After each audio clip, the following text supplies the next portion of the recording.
when we focus on the soul and the spirit, it doesn't mean we ignore the beauty of creation. It means we don't identify as it.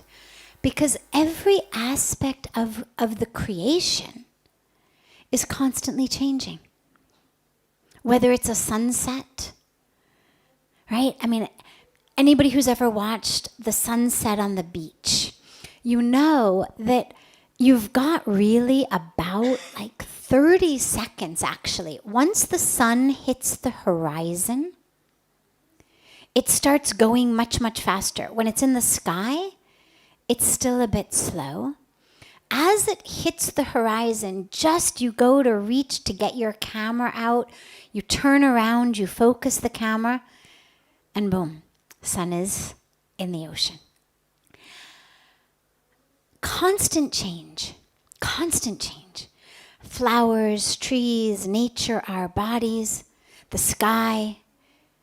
Whatever you're looking at in the creation, if what you're looking at is form, it's constantly changing. And so we don't identify as it because our identity is something that's eternal, right? This is what Lord Krishna emphasizes in the Bhagavad Gita. You've never been born. You'll never die.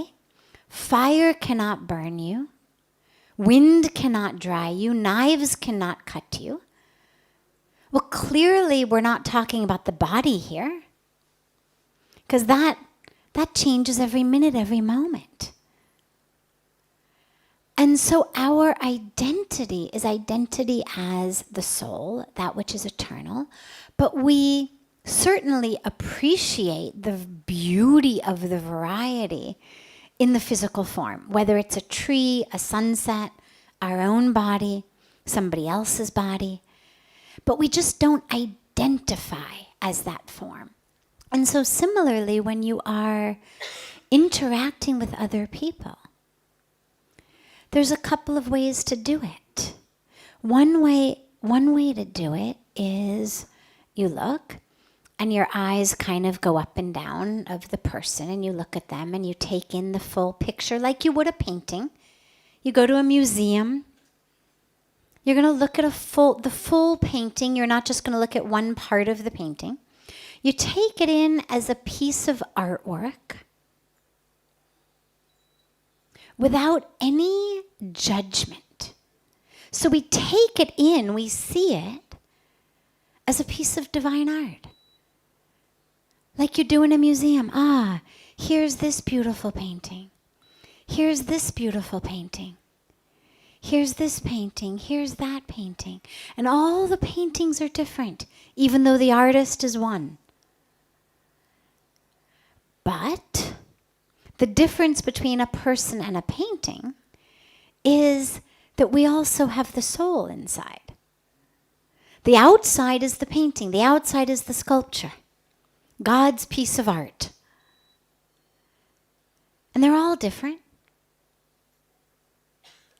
Yeah, some are going to be tall, some will be short, some will be wider this way, some will be less wide that way, some will, you've got the whole spectrum of shades. Not the entire palette, nobody has purple skin. But otherwise, we've got the whole spectrum from pitch black to pale white, all different shades of colors, of skin, of hair, of eyes. As a painting, we appreciate it. Wow, yet another act of the divine creator. And of course, we all have certain art that appeals more to us. Not that it's wrong or right, but you may go to a museum and say, oh God, I love those paintings. They speak to me much more than these paintings. Again, nothing wrong with that. There's nothing wrong with saying, I prefer if my body looks like this. I like my paintings in that way. But it's not me.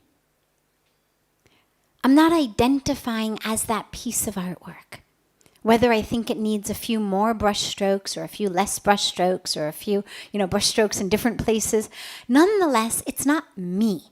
It's just the painting. The me is the soul. The me is that which brings life to the painting. And so when you're interacting with someone, sure, notice the painting, appreciate the painting.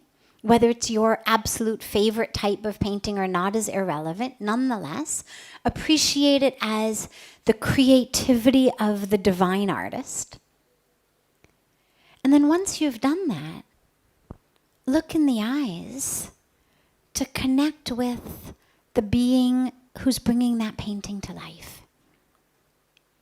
If you're there talking to somebody and you're trying, don't look at the body, don't look at the body, don't look at the body, it's impossible and frustrating. And it becomes the equivalent of if I say, okay, close your eyes, we're going to meditate. But whatever you do, don't think about elephants. So if we did that, chances are what we'd find is everybody was thinking about, even if 30 seconds before I had said close your eyes and meditate, nobody would have thought of an elephant.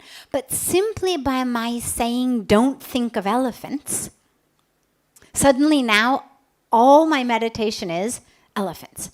Either their physical presence, and then my frustration that I can't get them away, or the mind going, not thinking about elephants, not thinking about elephants, not thinking about elephants.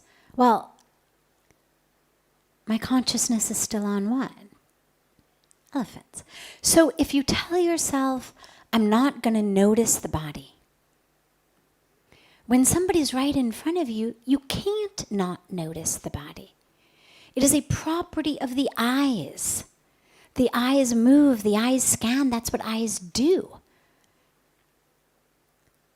Close, far, zoom in, zoom out.